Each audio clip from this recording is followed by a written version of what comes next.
Hey, we're waiting on you. Hi. I should have totally been Hi. recording then. That would have been Hi. We're waiting on you. Hi. would have been Hi. awesome.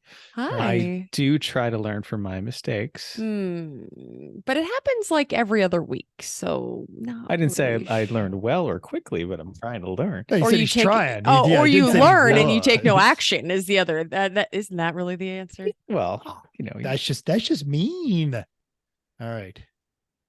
Yep. Let's do the intro. Okay, let's Please. do that, please. Any second now. There we go.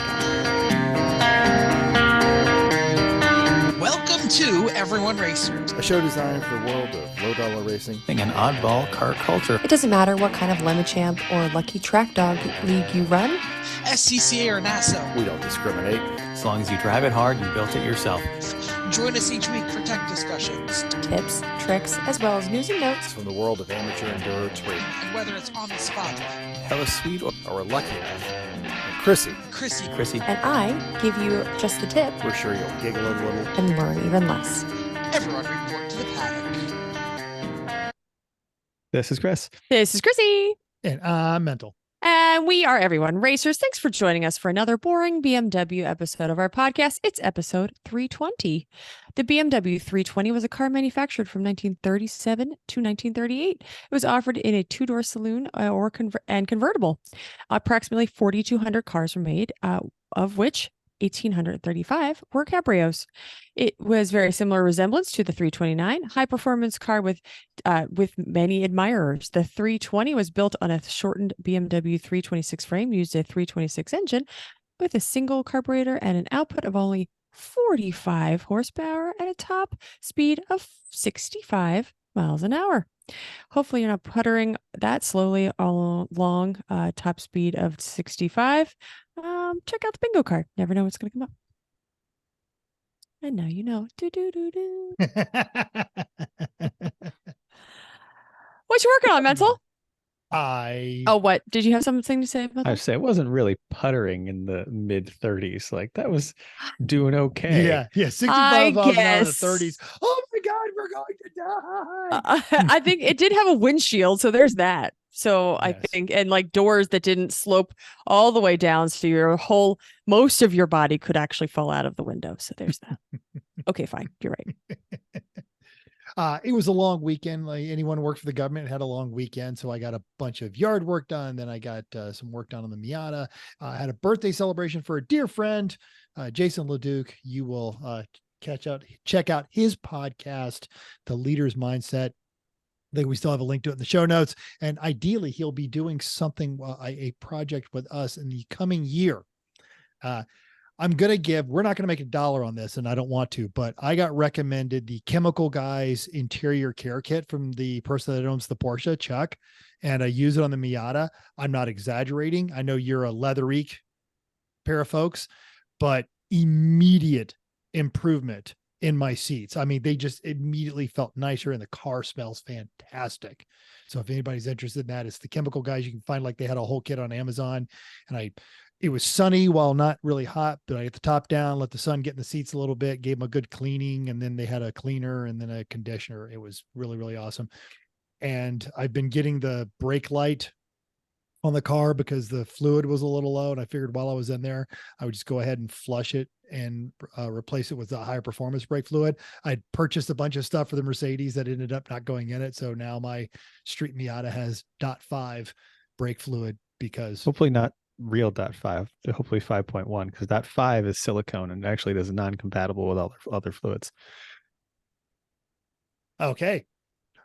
Well, so next weekend I'm going to be flushing my, but I flushed all the old fluid and put new fluid in there. I did. Well, Yeah. Seriously, check. If it's 5.1, you're clear. If it's 5, just .5, it's called silicone brake fluid. It's only redeeming qualities. It does not absorb moisture, so people use it in classic cars and Harleys and things like that. But it is not mixable with normal stuff at all. Well, now up Just on be everyone careful. makes dumb repairs. Yeah, because I bought it from FCP Euro, so I feel like I'm gonna have to do a brake fluid flush. If you got it from FCP, you're probably okay. Okay. I don't think, but if you get, you get it, like I I only know because I have it in the MG because we put it in 20 something years ago, and that was the thing to do in old cars. And like to find it, the only place you can really find it is that for like Harleys and things. For some reason, they use it. It also doesn't eat up paint if it gets on it. I think that's probably why Harleys use it, but it's fundamentally worse as brake fluid, but it lasts and doesn't suck the water in it anyway. So, but will it boil? That's the whole reason. It will boil, but the problem is if it mixes with normal, like .4, .3, normal brake fluid, it's bad. Say like if you're filling your reservoir and flushing out old stuff. Yeah, you basically need to clean the whole system out and to switch it over. So please check. That's all. I don't want you to die, Fred. That's what happens? Does it explode or just not stop the car? I don't think it explodes. I think it just becomes like a mucky, like a poor quality fluid that doesn't do its job very well, and probably okay. No, ideally, it's not going to catch fire or anything, but your brakes right. may not work very well afterwards, or it might gum stuff up and you have to replace a bunch of things, especially in a modern car with ABS and valves and whatnot. So yay. I've been driving for 2 days. Well, by the time everyone listens to this, I'll have the answer. Yeah. If you got it from on FCC, next week episode, if he is not here, then which is okay. Yes. Yes, exactly. Up next on the ever shrinking cast of Everyone Racers. Oh, wah. Well, hopefully your end of season maintenance went better than mine. It did, actually.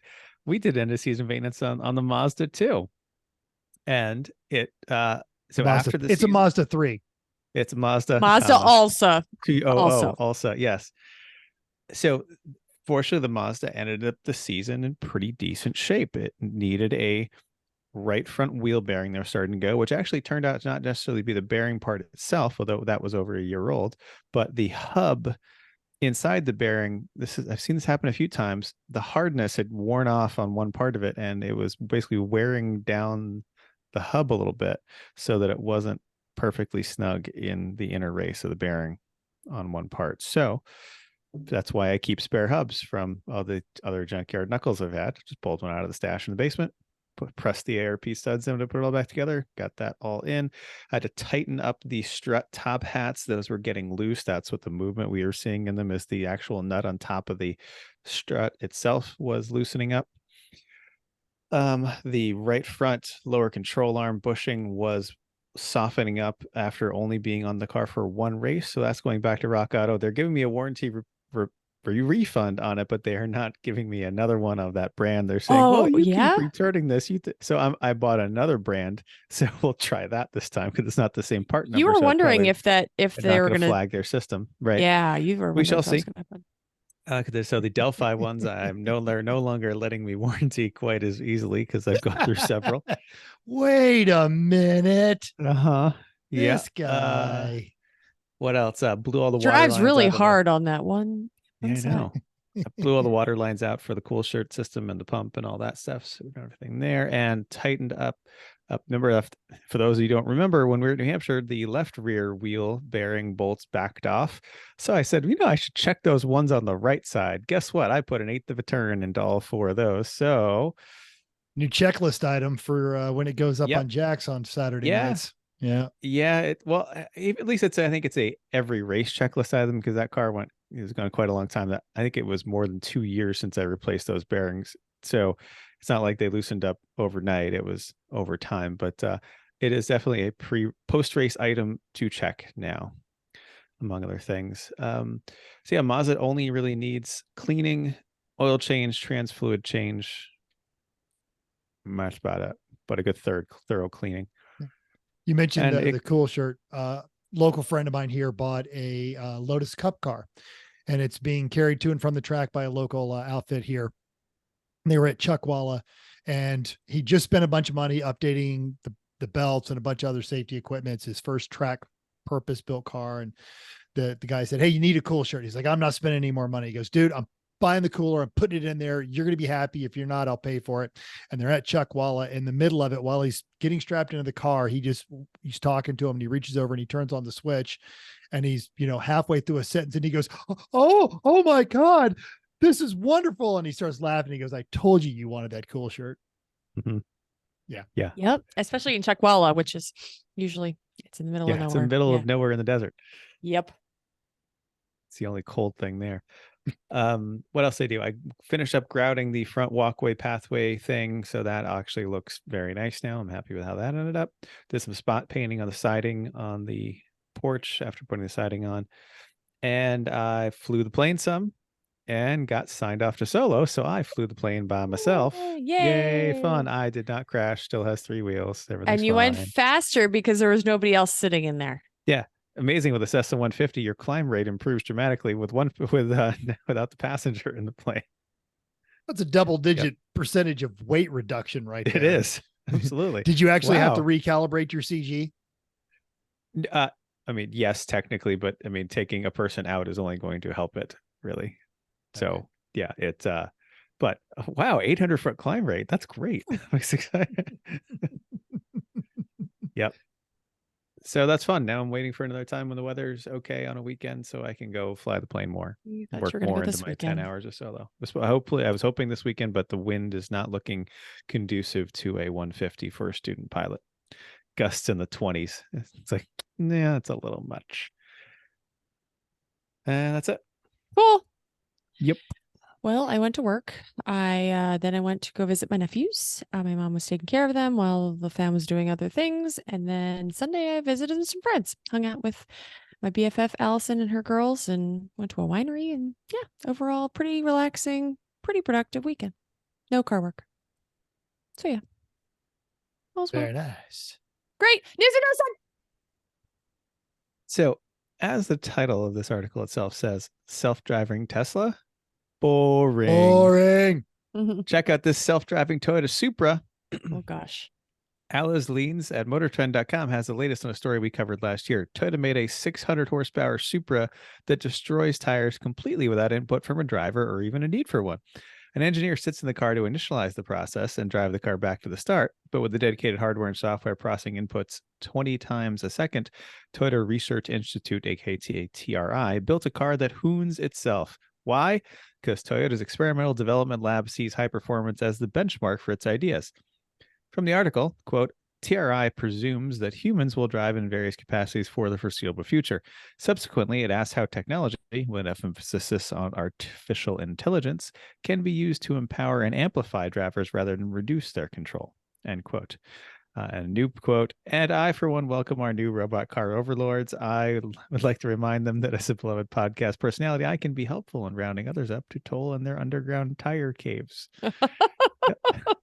That was actually, it's in, and I didn't want to stop you because you were on a roll. It's a self-drifting Supra, not a self-driving Supra. Got it.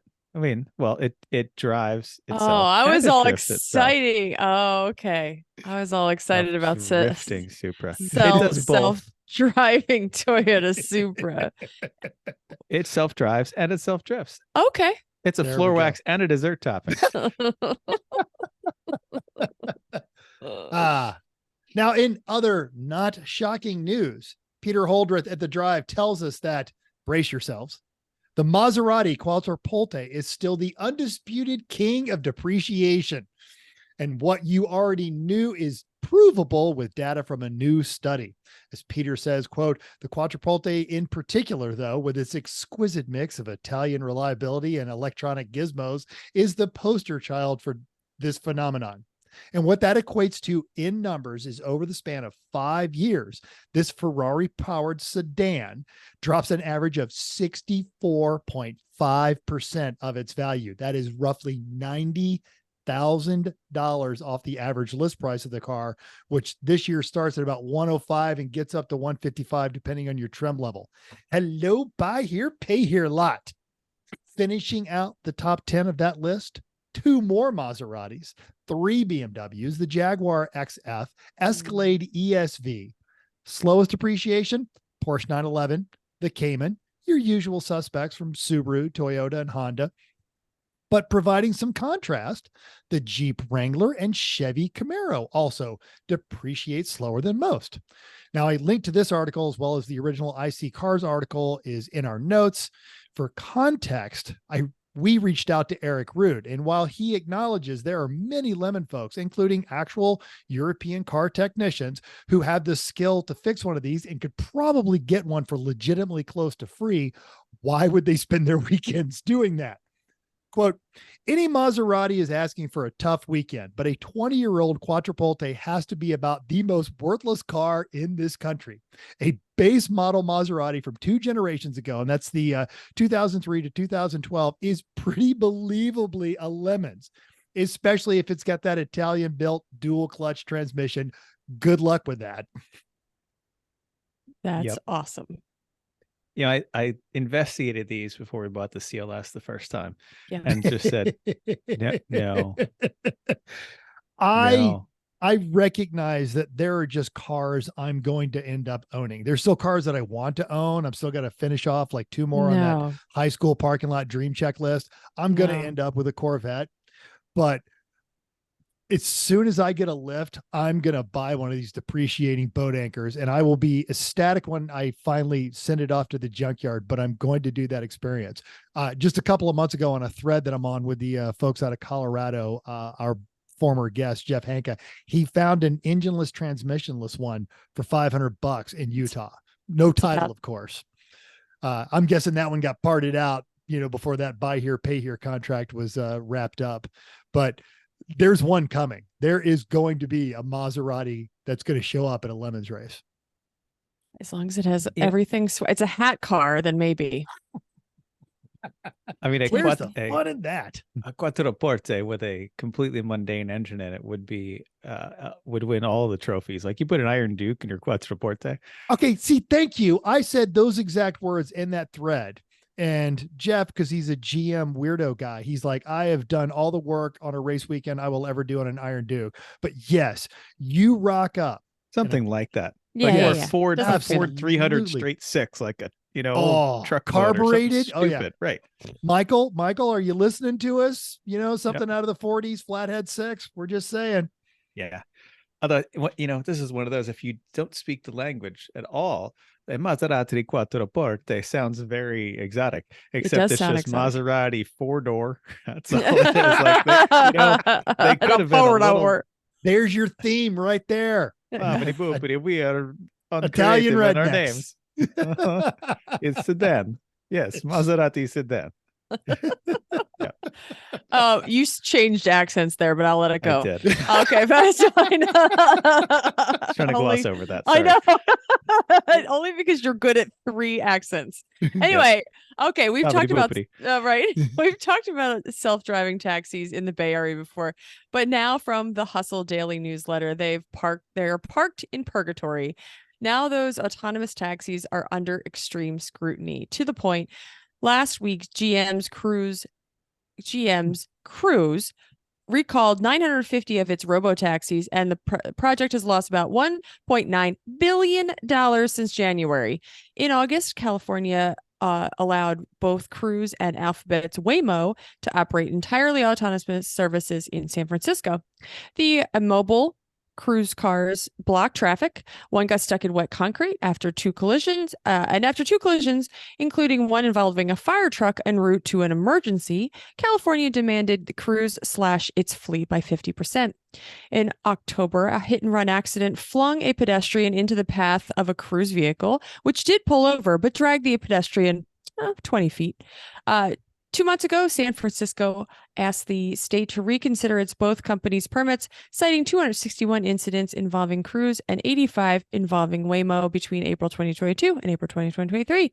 Both companies have admitted layoffs are coming. And I didn't think about this when I wrote it. You know what Cruise and Waymo should have done? Made them drift. Only because we just talked about them. Also, I'm surprised no one's died.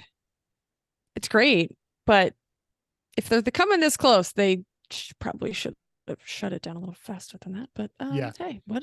I hope that the pedestrian was okay, because it's like, oh my God, a hit and run, the worst thing ever. Oh, thank God, robot car is here to save me. Wait, robot car, no, Yeah, right? robot car. I laughed out loud when I read that. So sorry, the person who just got drugged by a car that you can't stop because nobody's driving in the first place. Where's my orange cone I normally carry? What did we I can say throw earlier? it on the hood. Right. What do we see about for welcome our new robot car overlords? This must be a trend in the news Although, this week. It's 20 feet. The guy got dragged. I would hesitate to find a actual normal person who would drag the person less than 20 feet if they get hit by the car. Sure. While they're going. But that's still. a fairly good. 20 feet is like the size of the room you're sitting, like less than the room you're sitting in. I mean, but also if they just flung you out of the car and then they're going to drag you. Well, if you don't know that you're going to get flung out of the car, I don't know that you can tuck and roll. So I feel like whatever. They probably were hurt. I'm very sorry. Also, probably unexpected because you're like, well, I'm not really sure if you're going to stop. Now, and to be clear, the robot car didn't hit them. Another car hit them. Right. Through them. Yeah. Okay. Yes. Right. But they still flew out of a car and then got drugged. So I feel like you're like, you still get. Yeah. Seriously, bro. What God did you make angry? What, Chris? Nothing. I just don't think it's that bad. 20 feet is if I got hit by one car. So says the insurance man. And they were able to stop within 20 feet, I would be happy. That's the insurance man talking to you, the safety person talking about getting flung out of a car and then getting drugged. It's the first incident is the one that's really the problem, is getting flung out of the car. That's the unsafe part. The fact that the second car was able to stop, regardless of how it was controlled, within 20 feet. Check off your bingo card. Chris talks about insurance. It's not insurance. and we sure as hell don't insure about those. Safety person. I literally feel like this is one of those boomers versus millennials. and I'm the Gen Xer going, Die Hard's a Christmas movie. I just Oh, we're punchy today. Okay. America. You know what's more American than a dang old Camaro? Two dang old Camaros. RacingJunk has a Camaro Mustang Challenge car build, then totaled at Road America. Then another clean Camaro was purchased before removed all its doors. This is your new winter project. It's got 18 pictures because they're pros. It's in Virginia. Ooh, it's close. And it can be yours for $3,750. $3,750. Yeah, this the engine in the car that got wadded up is legit. The guy lists all the mods. Oh, it's a shame seeing that clean of an IROC. You know, not cruising at the Dairy Queen and laying rubber in front of the Burger King, but you'll take what you can get. But yeah, this is for somebody that's ready to build a serious project. It's got a little garage space. This is a hell of a deal. Wow. Plus, then you get to go do burnouts in the Circle K parking lot. Hell yeah. Because this is America and I pay my taxes. Where's a Circle K? In the South somewhere. There are no Circle Ks anymore. Sure We've got Circle Ks. Yep. Oh. Well, you're going to have to drive your dang old Camaro caged from Virginia to. And you can argue with other Las people Vegas. about, is it better to do donuts in the Circle K or the Dairy Queen parking lot? Depends on how big each parking lot is. Sometimes Dairy Queen has weird parking lots because they kind of like stuff them in the back of places, and then you don't really have a parking lot. So like the new Dairy Queens they don't have like a dine-in. They're just the drive-through models. Yeah. Sometimes, yeah. They do the burnout in the drive-through as they hand you the Blizzard upside down. I don't know if that's a great idea. To test to see if your Blizzard is exactly as it's supposed to be. I love Blizzards. It's a great idea. All right. And if you've got an opinion about a car that would be much better to do those burnouts while holding your Blizzard upside down, you could find it at racingjunk.com. And if you use code POD23, you get that pro membership super cheap. You get like 5 ads and 50 photos. You find out who's tracking your item, and you can post all those pictures and videos of you doing the burnouts in the various parking lots on that one. All kinds of discounts in the clothing store. Christmas is coming up. You've got like that gearhead friend who you want to buy something for, but you don't want to spend that much money because they're just going to get it dirty. They got clothing, all that kind of stuff. Check out racingjunk.com. Do some joy scrolling. Send us what you would purchase off of RacingJunk to go do burnouts, no pro streets. Yeah, but I'm gonna. All right.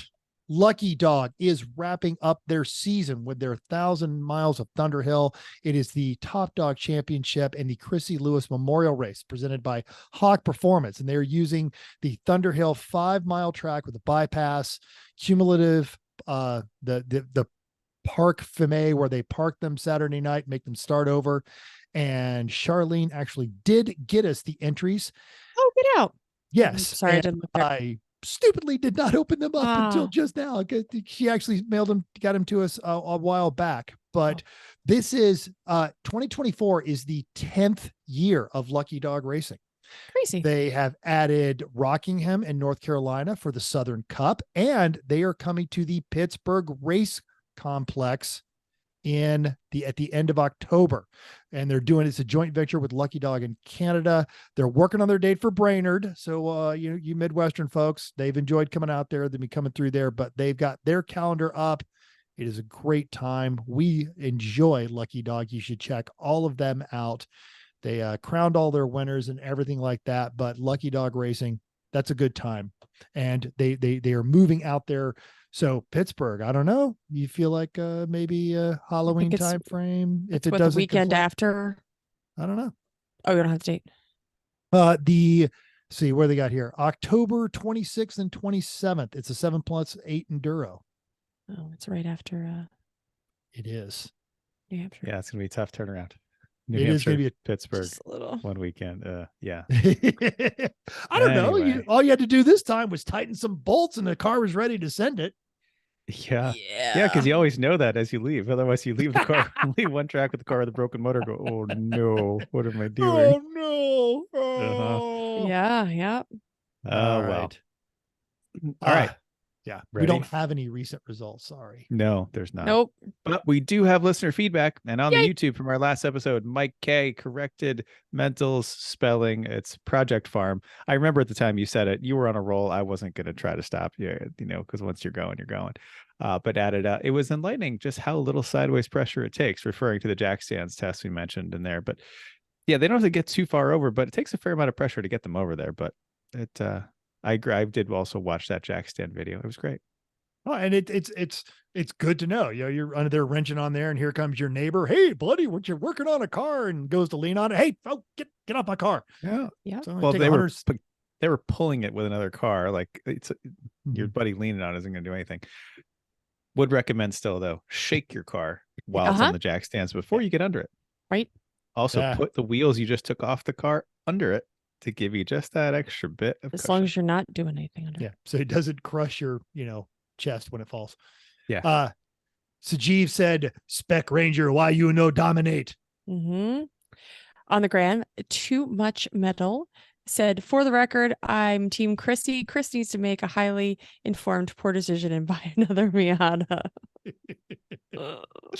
Yep. And the Mayo arguments are not over. Fucking Mayo. On the video of Mental sucking down that Mayo packet, we've got a few answers.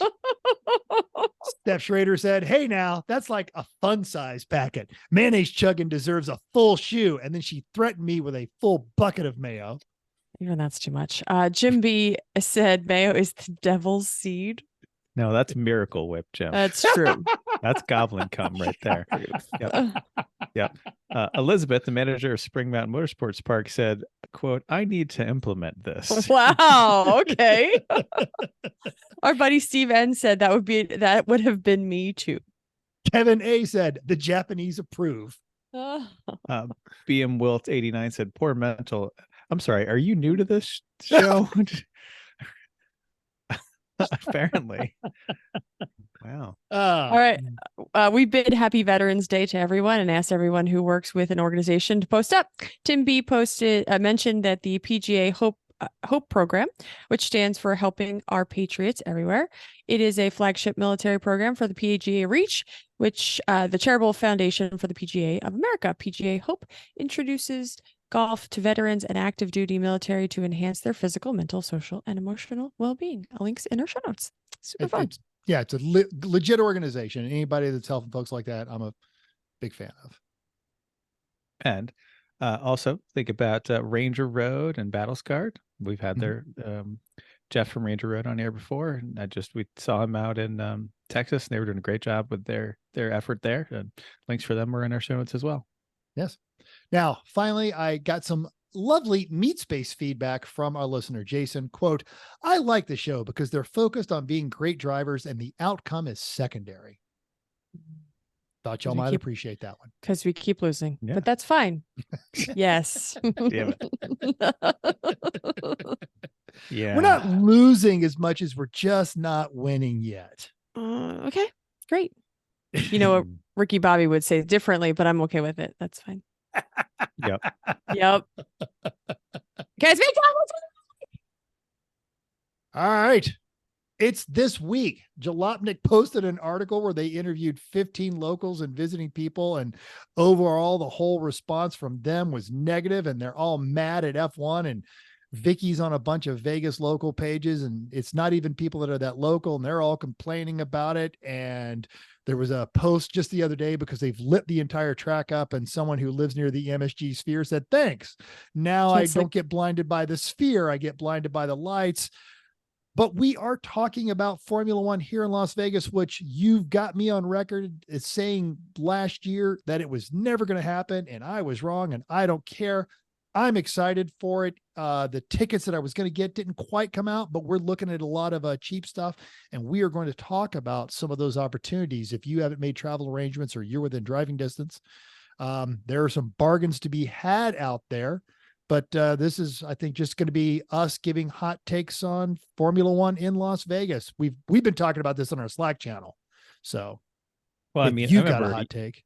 A year ago when this was out, we're like, this would be so great. We're going to have 25 people sleeping in Mental's yard. We made a whole plan. People were going to be on the roof. It was going to be awesome. Oh my gosh. The prices came out and everybody said $4,000 now. I got to go to Canada instead. Yeah, right? I'm going to Monaco. I'm going to Canada. I'm going to Austin. I told all my friends, and I'm like, oh, I'm going to Vegas. My friend lives down the street, so I don't have to pay for parking. I'm going to go, and it's going to be awesome. And they're like, that's so cool. And then, yeah, the price, I was like, not going to that. And that offer still stands. You can come to my house and not pay for parking. I'm 4.8 miles from the track. You can walk up there. It's not as fun. It's or is it? And because there are some really cheap tickets right now, not through Formula One, but through some of the secondary sites, you can get tickets to practice and qualifying for practice for $170 a person. Where can you see the track? This is along the main pit, like road, those bleachers that they built just off of Harmon Avenue. So not the standing room only in a flat section, so you can't actually see anything. You literally see the person be the exactly. back of no head of hills people in Vegas. You could see a retaining wall and a fence. Yeah. Mm-hmm. Yeah, right. Okay. Exactly. All right. So let's back up. So there's so many articles. Jalopnik is on a roll. I think I read 3 different ones in the last short while because they're all over the place on this one. Okay. So you've been talking about this for a while. So what have they done? I did read at least one article about all of the improvements. They bought a whole bunch of land, build the pits. So obviously it looked like that was going to happen because they're making a lot of very established places that I don't know that they can use them for anything else. So tell us about, the town now. What is the impact that you see? So I've been avoiding downtown, like the plague, because they, all the construction, everything goes on there, and they've got the normally up to 4-lane wide Las Vegas Strip down to 1 lane. Last week, a friend was in town, and we started up. It was on a Tuesday night. I figured it would be slow and quiet enough to where we could get there, and we got close enough. And I'm like, no, not doing this. So we've been driving around it. There's some other construction that was actually already scheduled, so that's not helping, especially along I-15. That's neither here nor there, but they took an abandoned lot. It was a nightclub that had not been occupied in over a decade. That got demolished, and the rest of it was a vacant lot, bit of urban blight, and they have built the paddock. They do claim that they're going to be able to use that for meeting space and other events. So I hope that they can, and I hopefully with enough to pavement there, because they still actually do a karting championship here every year, and either they use a parking lot or they use the Rio or the Palms to do that. But Will Power of IndyCar fame will come out here and run that event. So hopefully we'll see some of that heading up over there. So if nothing else, they cleaned up one part of the city. Now there's a lot of complaints that they cut down the trees at the Bellagio to build the high roller kind of grandstands there by the fountains. And people are complaining that they can't take their picture by the fountains anymore, which is ridiculous. You just walk around the corner, walk up to the Bellagio. It's a slightly different view. They're still doing the fountain shows. They have actually, because the entire race, all the practices, all the qualifyings are going to happen at night. So there is the metal trellis like around a stage completely on both sides of the circuit all the way around the track. So that has been built and installed. It's actually kind of cool to see. But in doing so, they've blocked off some of the sidewalk, and it is a little challenging to get down there. But they created like an island in the middle of the city with this, right? And didn't they make a new bridge from one spot? They did. They have built 2 temporary bridges, one traffic bridge and one pedestrian bridge. There is no way I am driving over one of those temporary bridges. I'm sorry. Are they really worked in construction too long? That temporary? Like they looked in pictures, they look pretty established. So that's why it looks surprising that, I mean, somebody must have rated it for a car. Yeah. And very similar to Monaco, right up until race day, they're going to be reopening the roads and then clearing them out because, the practice and everything is taking place at night. I know that I'm a transplant, but 90% of the city is transplant. I'm very excited about it. I think it's going to be great. I think it's going to be a unique course that no one else is going to. Naturally, Max Verstappen, being this 2-time champion, has already started bitching about it. I do not like this course. It will not be fun. And really, what he's mad about is he knows that all the Mexicans here in Las Vegas aren't cheering for him. They're cheering for Checo, who also is notorious for doing quite well on city circuits. You're jumping ahead. I am jumping ahead. Sorry. But you just had to say you had to throw Checo in there. Had to throw Checo in there. They've made some temporary improvements, but they've made some long-term improvements. And there's a lot of people complaining about the MSG sphere, which if you haven't seen it, it's literally a giant ball that is a projector, and it's down by the Wynn hotels. I think it's really cool. And when the race came, their construction schedule got cut in by 2/3, and they got it done ahead of time so that it was ready for the F1 race. So there's 2 good things right there. They've removed some urban blight. They got another construction project ahead of time. And I will throw a third thing out there that a lot of people don't realize. The Culinary and Hospitality Union, which is everyone that does the maid service and everything, and they cook in all these hotels. It's a very, very strong union, and it keeps people from getting exploited here in the city by these large companies. They had not had a contract renegotiation in about 10 years. And they were threatening the strike, and they came with actually some very reasonable demands as far as benefits and scheduling and hours. And the threat of a strike, with the 3 big casinos here in town, they managed to get everything they wanted without having to go on strike. So there's 3 good things that it's done for Las Vegas.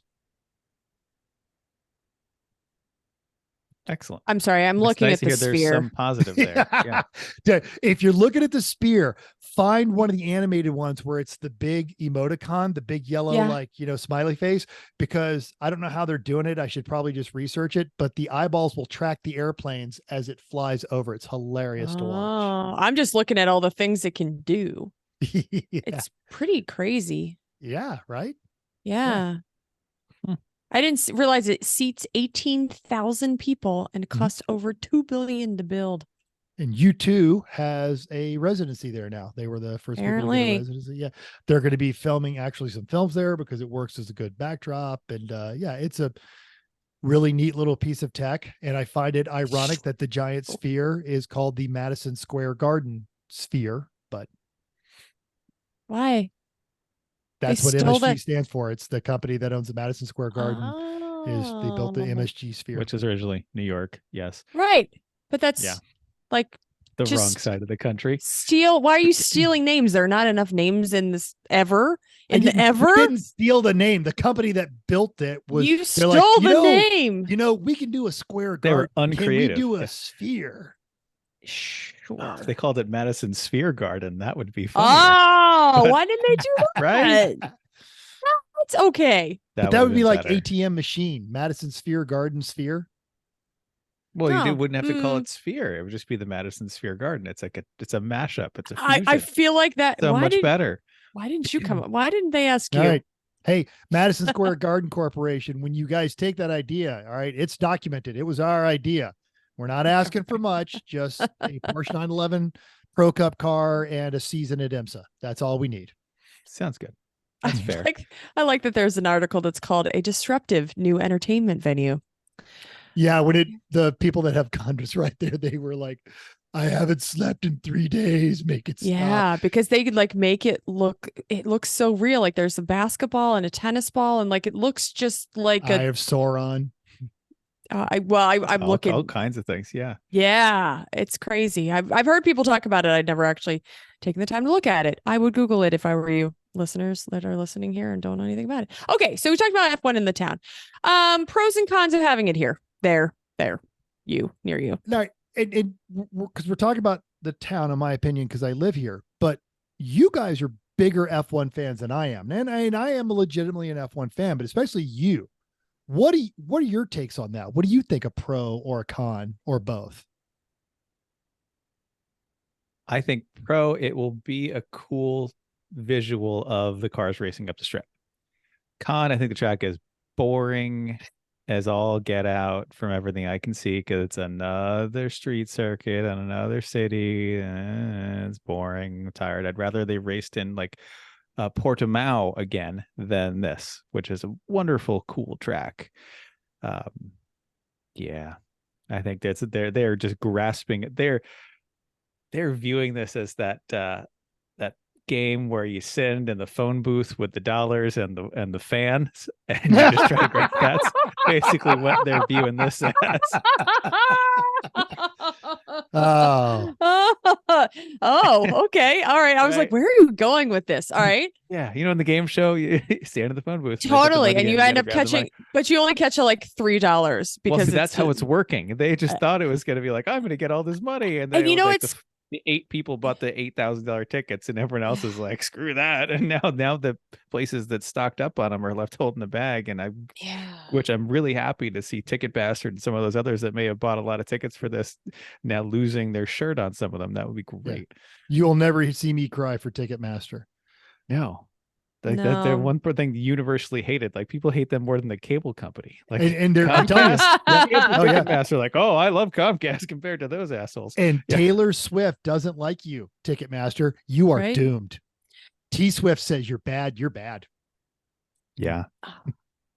So the only pro that I'm coming up with is that it's another American track to try to get some more American people. The issue But is no one can go. I know that's literally you didn't let me finish my sentence. Yes. And actually there was another article that I passed through today was the rich are out, the rich, the poor, and the middle class. Everybody loses at this race because the rich aren't getting what they like to get. I guess their 8 rich people got their eight rich people tickets. Nobody else can go see it, and anybody who could People afford to tickets. go see it can't go and are annoyed that they can't go. Like, we had plans to go, and then you're like, okay, well, we'll fly across and we'll see you, and it's gonna be great, and we can't wait to go. And here we are gonna go literally to America's Hat to go look to go watch a race when we were gonna go make a weekend and come see you and go see a race that we can't go see.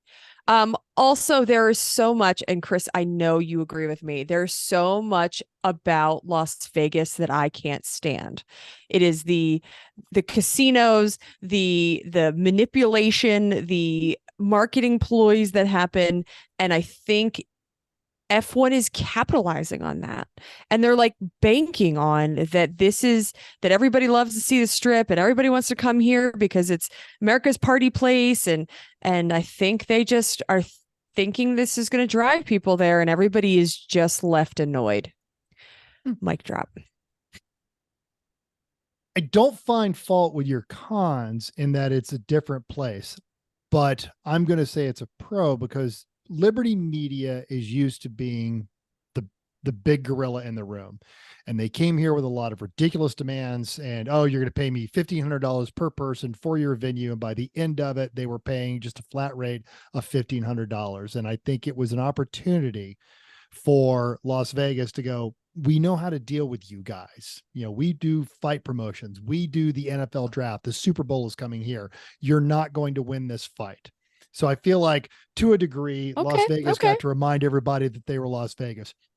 And this is a place for conspicuous consumption. And it was a really good quote I read today in an article that it says the strip, the Las Vegas Strip, that is not for Las Vegas. We benefit from it, but it is for people out of there. So they do feel some ownership to that. And I feel like that's a legit complaint, but it is a place that is created for people that want to be seen spending money.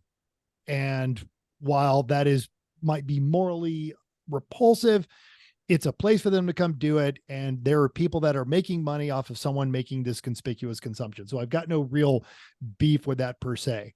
Yes, everyone that wanted to come out here can't come out here. I feel like next year it is going to be much more reasonable and it is going to find that equilibrium. It is a terrible business model to start cheap and then ramp up your prices. Everyone knows that. So you start stupid and then you start marking it down. It's the Walmart rollback model. So I think you're going to find the tickets getting, and somewhere there is a computer collecting all this data, and they're going to know right where to price these tickets next year to get the correct mix of tourists in here and doing that. And I do share that opinion after having met people that were in Miami going, oh, there's no way we could have gone the first year. And they're mocking Miami too, but I think Miami's finding their way, and it's a neat little fun race. I say the Pro, yeah, it might be a boring circuit. I've driven that road. There's no elevation changes per se, except one where as you're coming around onto is it that man-made hill that you you have to man-made hill. Yeah, you have to go down because you're by the wind.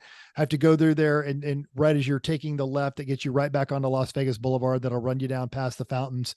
I feel like the same reason with, I enjoy these street courses. I like Azerbaijan. I like Monaco. I like these not computer drafted, perfect, rhythmic, tracks. And I would say like the last one of these is really like the remnants of Spa in Belgium, which is, a track that just kind of came to be out of roads, on the Formula One circuit. Everything else is just these over-engineered. The whole track limits discussion that they were having at COTA, where, they have to pave these all the way through and the guys were driving off the tracks because that's their job, is to eke as much speed out of there as possible. This one, there's a little bit more of consequences if you don't stay within the track limits. And I feel like the course itself is going to be wholly unique. Whether or not that translates to entertaining, we will know this time next week. I think it is. Chris thinks it won't. And I bet we all have an opinion while we're live chatting you guys, Chrissy will be asleep while we're live chatting during the race. That brings me to the next thing we're going to complain about in this race. What's up?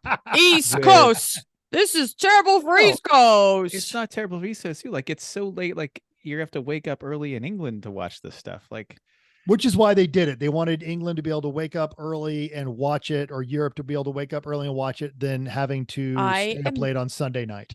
3 a.m. That's their market. 3 a.m. I'm not staying up 3 a.m. I'm not.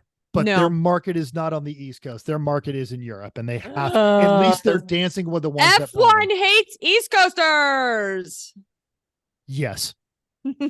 Except for Miami and Quebec. So both, that is not true.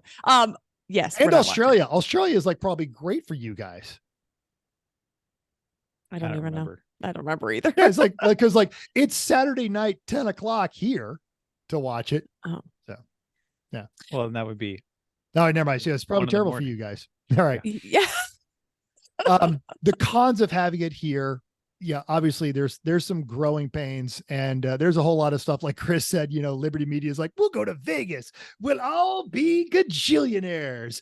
And a lot of people went, well, what are you going to do about this or this or this or this or this? Maybe you should have talked to some people that put on events in Las Vegas, and you should have had those conversations sooner and more often. You guys would be in a lot better spot. Yeah. Yeah.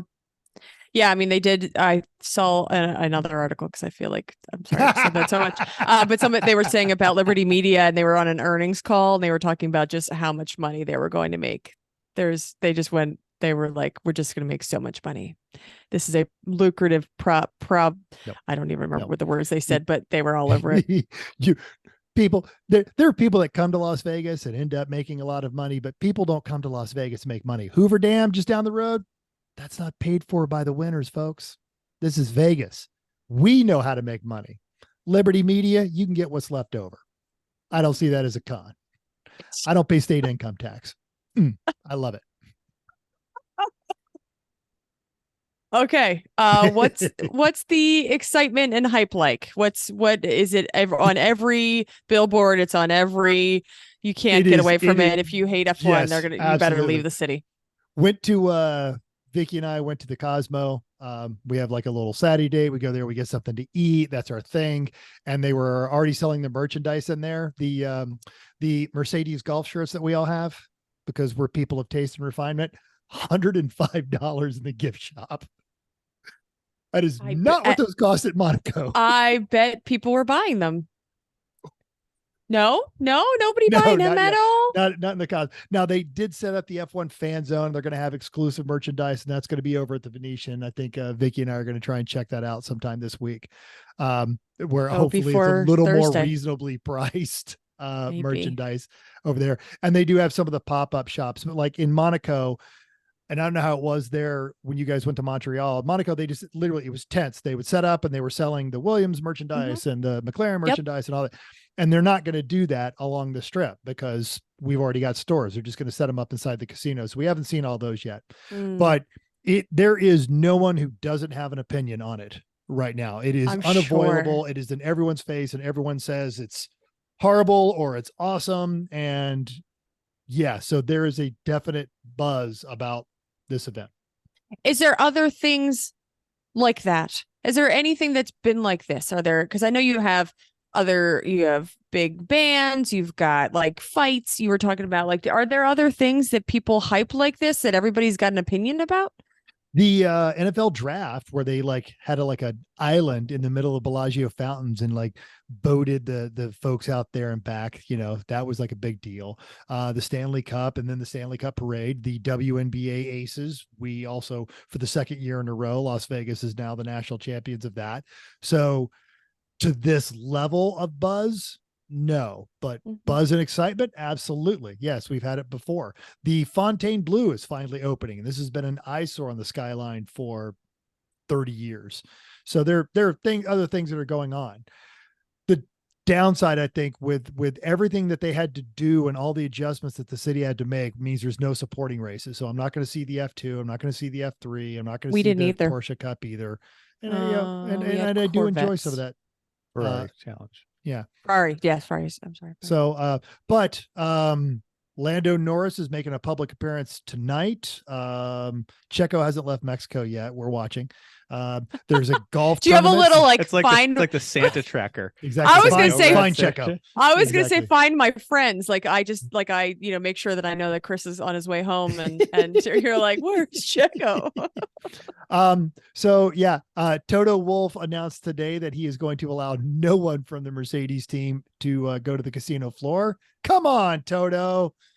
Let your team have some fun, at least after the race, I hope. Ken Kodak's coming. Ken Kodak's come down here. He's going to be flagging the race. We're going to hang out on Monday. It's going to be awesome. Awesome. Lemons Ken, yeah. So I'm looking forward to that one. I do think it's very impressive how they got that whole pit building and area built in like just over a year. Like that is a really, really big project. And to get through all of the design, permitting, construction, inspection, building on top of and other things that used to be there. Yeah, if you consider from actually when they broke ground to get it built, it was less than a year. And I am impressed. I'm impressed that they got the lights up. I am impressed that they got the strip repaved for all of it. Yes, I am. I think it was a impressive superhuman effort. Okay, hopefully it works. So aside from not wanting to stay up to watch it, but But what would you, are you guys just, okay, another US race? That's like the end of your excitement about it, or? Yeah, okay. Yeah, kind of. I All mean, right. we'll Yeah. watch it. All right. But Oh, we'll watch it. It'll be the next day. Like we'll wake up in the morning and go, Well, we'll do let's every watch the day, race while we everything make a breakfast day, and- right? A day later. So we'll Yeah. do we'll do it all a day later. If we don't end up getting tickets, Vicky and I don't end up going tickets, I'm going to go to the old Vegas over off of Fremont Street, to the Circa where I normally watch F1 and watch it there, and then maybe be able to hear it, because and we'll talk about this in a second. I'd been saying I was going to watch it from my pool, but it's going to be at night. It's going to be cold. So Oh, that was another thing that people said that they didn't realize how cold it was going to be. They're like, well, it's the desert and it's always hot there. No, that's the point of the desert. It's not hot at night, actually. Obviously, Yes, somebody and, missed that. Yeah, That's let going me to see be if I can interesting. make this work. So what we have, really, we're okay. It's not going to let me. Oh, there it is. Okay. And sorry, I'm trying to maximize my screen here. So here is An the audio weather. show, It's an audio show. So today it was just under 50 degrees when I woke up. So but Friday it's going to be 71 during the day and 53 at night. And this is after they do the practice. Saturday, 71 and 50. Sunday, a low of 48. So it is completely possible. Okay. And these forecasts have been updated, but yesterday they were predicting up to a 40% chance of rain. Weird. They're like, it's not going to rain because again, we're in the desert. And you're just like, oh, it's an El Nino year, so we're screwed. Yeah. Sometimes. Yeah, that's what Sometimes. Mental thought when he pulled the roof off his house and didn't know what to do it on for a while. It's like it never Right? rains in the desert. Why didn't you Oh, just call all me? I would have the time. told you guys. It always rains when you don't expect it to. Absolutely right. And it wouldn't be that the F1 cars couldn't handle the rain. The problem is the Las Vegas Strip cannot handle rain. Any sort of extended rainstorm. Oh, because it's going to flood. It is 6 inches of flooded water. And they were making jokes about routing them through the basement of the Link Casino because it is actually built as a floodplain. There's a flood control channel, and they'll use it as a parking garage. But if they know it's going to rain, they shoo everybody out of there, and it's hilarious to watch. Wow, But that's yeah, real. That's a problem. absolutely. Yeah, I wasn't even thinking about that. Somebody, at least one person was like, oh crap. Like you probably didn't realize how good that was and how, like, because you need to have a plan B through M here, right? So what happens if any of these things happen and somebody probably just said it's not gonna rain? It's Las Vegas, But which what if it means does? next year the tickets are going to be super cheap. The weather is going to be absolutely perfect, and no one's going to come. So buy your tickets now for the 2025 Las Vegas Grand Prix. It's going to be a deal, man. How about 24? I'm sorry, 24. Thank you. Yeah. I don't want to skip a year. I would like to go next year. You just told me to go next year. Yeah. All right. So, but let me kick that question to you because we talked about the weather. I jumped ahead on that one. Chrissy, what do you think the race is as a connoisseur of F1? What do you think this race is going to be like? Do you think it's going to be like every other street course? Oh, yay, Max. Let's just watch the battle for a second. I mean, yes. Even if Max doesn't get pole, it seems like it's just a matter of time. That's what just about every race has been. Just about everyone. We had one or two that didn't happen. Max is mad because he doesn't think he's going to do well. Blah blah. Yeah, and I think it has potential. I feel like street circuits have the potential, to be a crash fest. It has potential for us to have red flags. So what kind of are there cranes everywhere? Just pick up a car and take it right off? Or how is removal happening with so much? Okay. No, that's a valid question. Nobody can see Mental's face of what just happened. At Monaco, they had the trucks with the cranes on them. Right. They literally rolled up, wrapped a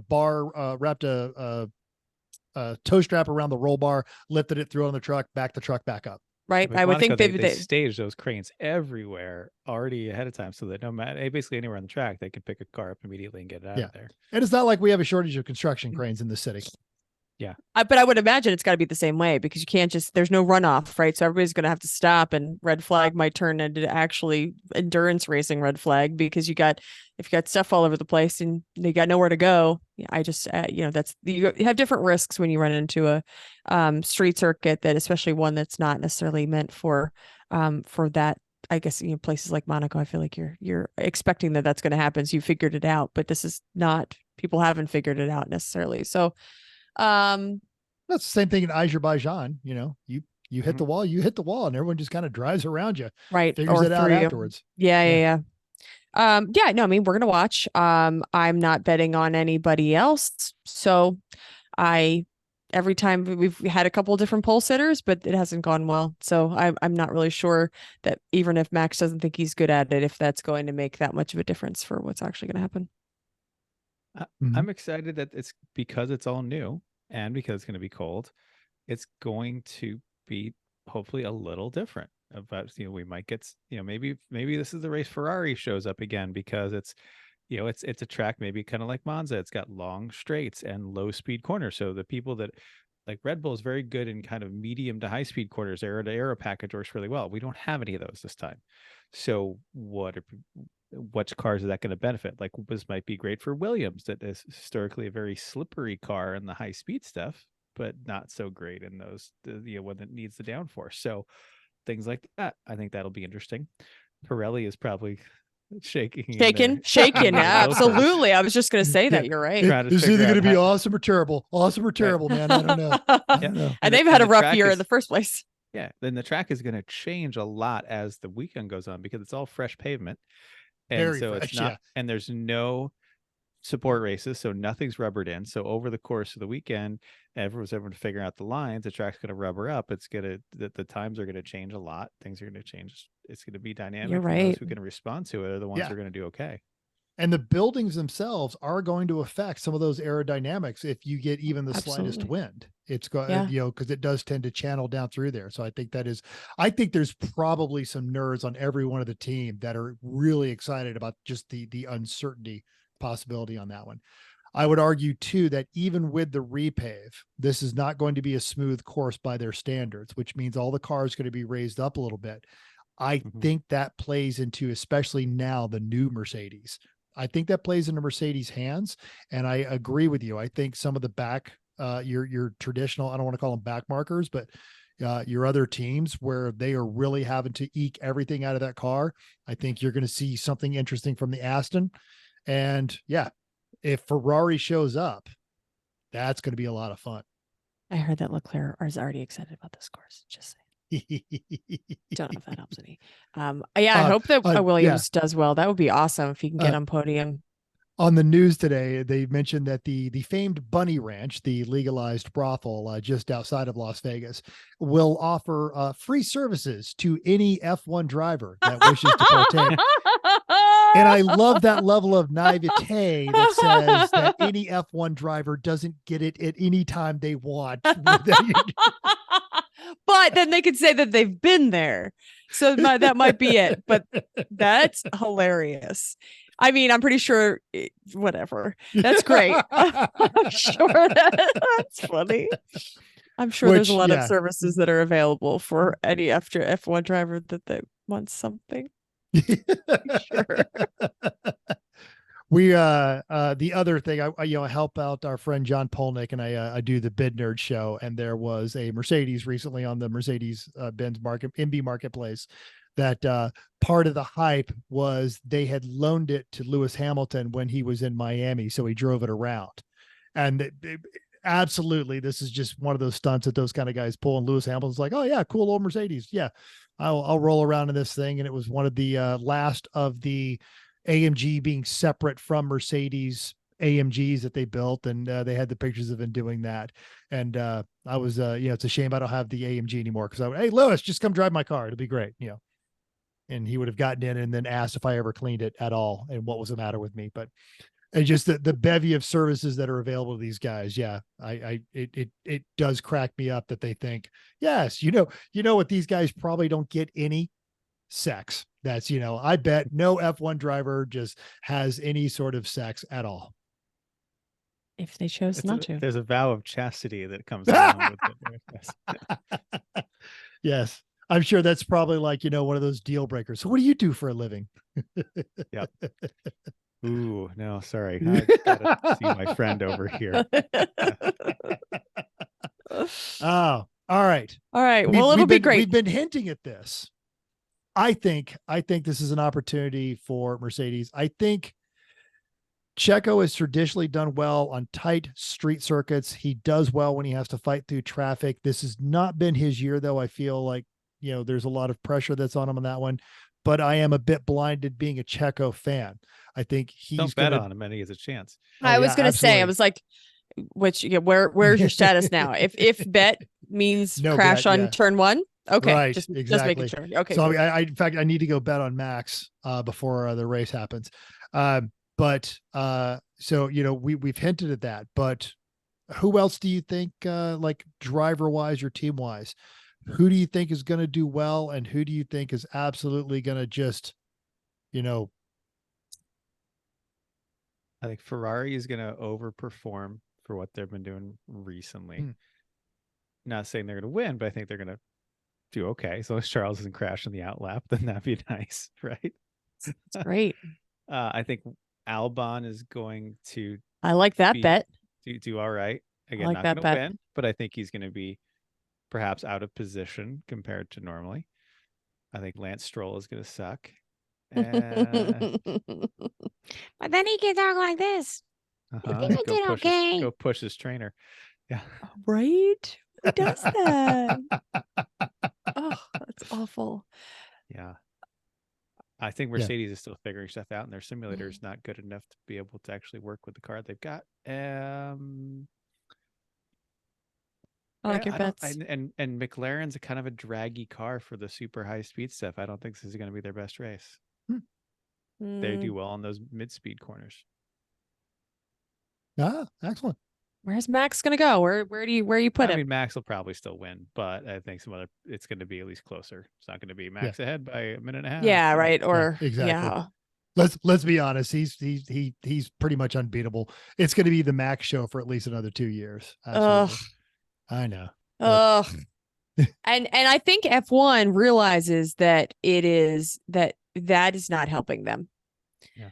At least when Lewis was dominant, Valtteri would come out and win stuff once in a while. Right. And Lewis didn't complain. Kimi Räikkönen would go win something. And yeah, right, they had other people doing stuff. Yeah, and he wouldn't, he wasn't complaining about it all the time. And of course, you guys saw the closing bits of the Brazilian Grand Prix, the battle between Checo and Fernando, which was it was amazing, brilliant, fantastic, yeah, amazing, and amazing. And then just the respect they had for each other afterwards. I'm like, that's motorsports. That's fantastic. It was clean driving, and it wasn't. I feel like if Max was in that mix, he would have made a nasty move at some point and just right. Yeah. Just meanwhile, those two are hip checked him. Right. Yeah. Yep. Meanwhile, those two are playing 3-dimensional Star Trek chess and having just an absolute great race after while racing, for lap after lap. Yes, watching totally. Fernando take different lines during that, like not hitting his apexes, but actually do whatever he could to get the best launch out of the corners because he knew that's the only way he was going to keep Checo behind him. It was not he would. And the switch on the last lap, I think it was, or I think they switched it, or the second to last lap. Yeah, and that's crazy. Like it really was. That was stuff. It was good stuff, but we don't have as much of that anymore. It's just okay, cool. Max is. Yeah, cool. I hope the unfamiliarity of the track, even if it's not for a podium, I hope the unfamiliarity of the track and the fact that no one's been here before gives us that kind of opportunity where respectful competitors can battle it out again. I think it's going to hurt. It's going to help some of the more veteran drivers who've seen more tracks, who can adapt more quickly. Yeah, Alonso's going to flex on this one. It's going to be awesome. And Sargent's going to be last. Right. It's not going to be Piastri's best race ever. Probably not. He hasn't seen as many tracks. He hasn't had to adapt as many. I don't know. Yeah. And I'm curious what Sonoda's going to do, and I'm curious what Danny Rick's going to do. Flip out. That's what Sonoda's going to do. I always wish flips out. Yeah, he is starting to do. And maybe I'm just imagining it, but I'm starting to see some really adaptive driving out of him. But Well, and Yeah. he was in the top 10 last race, I Yeah. think. Mhm. But there's every once in a while when something happens to him, Chris and I joke about how much I wish I had the Sky Sports red button so I could follow along with this driver and hear what he's saying, because Well, he is Australian, so he is so just he is a volatile. person of passion, and he is going to use some fun language whenever that happens. Sonoda? He was raised in Australia, wasn't he? Sonoda's Oh, Japanese. I know he's Pretty Japanese, sure. but I thought he grew up. No, that's where he learned English or something. Maybe all right. Or am I thinking of the other one? Ricardo? I would think. No, I know Zoo. Ricardo. Literally, Ricardo is two Sonodas you put together. Sorry. I'm Yes, thinking of Sonoda. Zoo or Zoo. Yuki is very Japanese. Like his Okay. English when he started was pretty terrible. Even Well, then he just well. learned to cuss by watching old episodes of American cop shows, Yeah. and He's just you so can't volatile. you just can't say crap. You have to go. Oh! Yeah, pretty much. Yeah, pretty much. trying to keep us from getting that E in this episode. All right. All right. Yeah, it did a Hey, good job. All right. So before we move into this, folks, or are we done? We got more on this one? I'm sorry. No, I think this All is great. Let's go. We get it Let's see what right. happens. We get it right. We get it wrong. Get a hold of us. We'll go through all of our social medias or just comment down in the doodly do, all that other kind of stuff. Who do you think's going to do well? Who do you think's going to underperform? Who do you think's going to get arrested? Who's going to get in the most trouble in Las Vegas? Because my money is on getting into trouble is going to be Ricardo. But then he's just going to be so charming. The cops will be like, can't stay mad at you, buddy. Run along, you little scamp. Whatever you see, take a lot of pictures and post them up on Absolutely. socials, just so we can see what you're looking at and understand the inner workings of it. Not when you're seeing the track and the pictures from that are staged, not staged, but they're picked out. It'll be interesting to see what you see from your perspective. Fantastic. Will do. Yes. Awesome. Okay. Next topic. It's just the tip time. Just The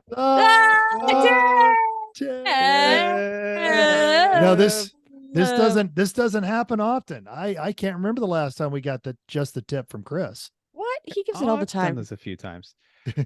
Here's a good. This is a safety and performance tip that again, this show is all about learning from our mistakes. We make mistakes, we tell you about them, learn from our mistakes. Remember how our wheel almost fell off in New Hampshire from those bolts backing out?